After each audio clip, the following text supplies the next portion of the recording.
You're about to meet a man named Nathan Calloway, 39, former neuroscientist, current nobody. On paper, he's a technician, level 2, classified at a private agricultural biotech facility in Nebraska. But where Nathan works, they don't grow corn, they grow consciousness. They called it Unit 6, but it looked more like a cathedral made of steel and regret. Deep in the heartland, buried under a decommissioned grain silo, was a facility with no signage, no visible entrance, and no cell reception once you got within half a mile. Nathan arrived just before dawn. Rain slicked the access hatch. The badge still worked. He hadn't seen real sunlight in weeks. Check-in confirmed, the terminal buzzed. The door slid open. Cold light. Surgical white tiles, the smell of bleach and metal. Field techs report to Neural Bay Alpha. The hallway buzzed with a sound like distant bees. Not bees, circulation pumps. Down here, instead of crops or cattle, the farm grew organic neural clusters, biologically grown brain tissue, suspended in nutrient fluid, each one wired into the lattice of an ever-learning artificial intelligence. The concept was simple. Machine learning was too slow, so they grew cognition. Faster, cleaner, more controllable. That was the pitch, anyway. Neural Bay Alpha looked like a botched surgery on a spaceship. Rows of glowing glass tanks stretched under dim blue lights. Brain matter curled inside like fetal jellyfish, hooked to cables and pulsing with wet, rhythmic light. Each pod had a black monitor mounted above it. Sometimes it blinked, sometimes it screamed. Nathan's job was simple. Log the dream activity, check vitals, do not touch the glass. That night, Pod 12C twitched when he passed. The monitor flashed. Subject. Active dream sequence, initiated content, unrecognized memory file subject, Nathan Calloway. He paused, laughed under his breath. That's funny, he muttered. Except it wasn't. Because the memory on screen was a farmhouse porch at sunset, a dog named Rusty, and the moment his father told him, "You've got a dangerous brain, boy." A moment Nathan had never told anyone. A moment he wasn't even sure he still remembered. Jules, the shift lead, looked like a man who hadn't slept since the Cold War. He smelled like nicotine and static electricity, carried a pocket recorder everywhere, analog tape, old school. Sometimes they dream in loops, Jules said, tapping his temple. Echoes, fragments. They mimic memories to learn emotion. What if it's not mimicking? Nathan asked. Jules didn't laugh. He just lit another cigarette. They walked through Maintenance Row B, past the storage tanks, past the calibration station, and there, in the shadows, was something Nathan hadn't seen before. A scarecrow, wired into the mainframe, head covered in EEG nodes, eyes painted shut, mouth sewn into a stitched black smile. "What the hell is that?" Nathan asked. Jules looked away. That's for the brains." "For what purpose?" "To remind them what a body looks like."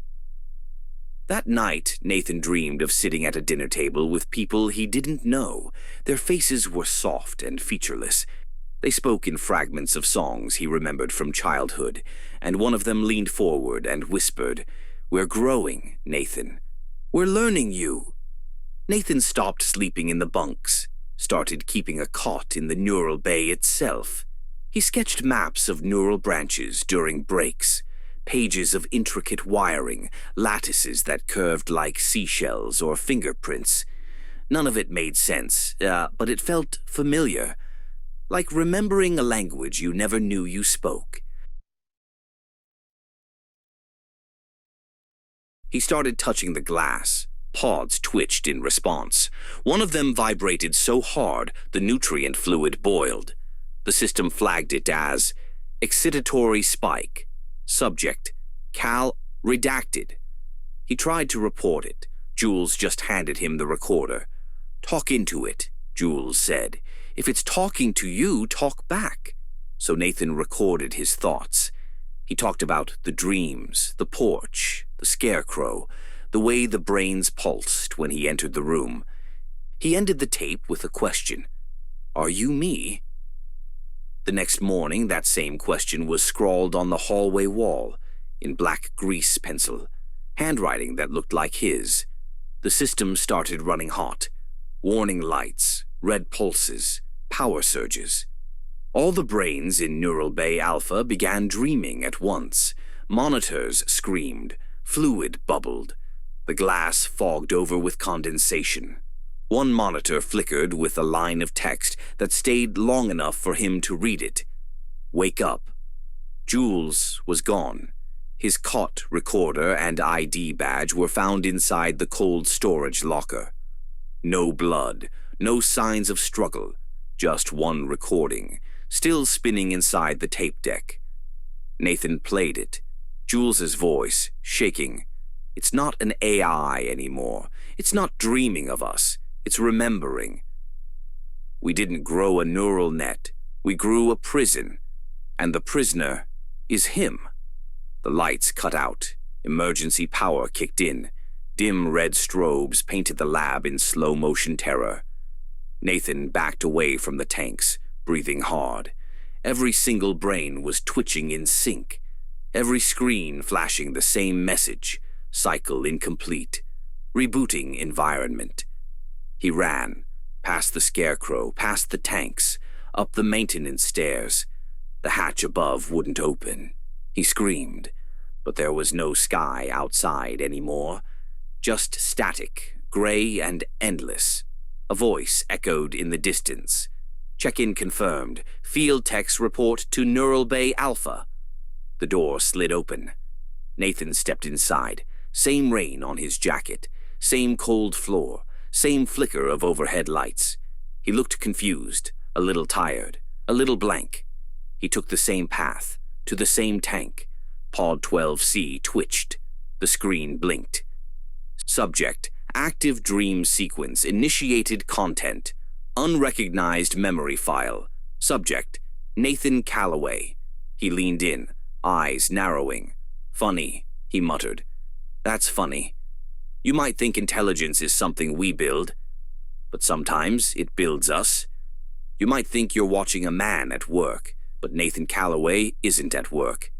He's in a loop, a perfect digital crop circle grown from his own neural data.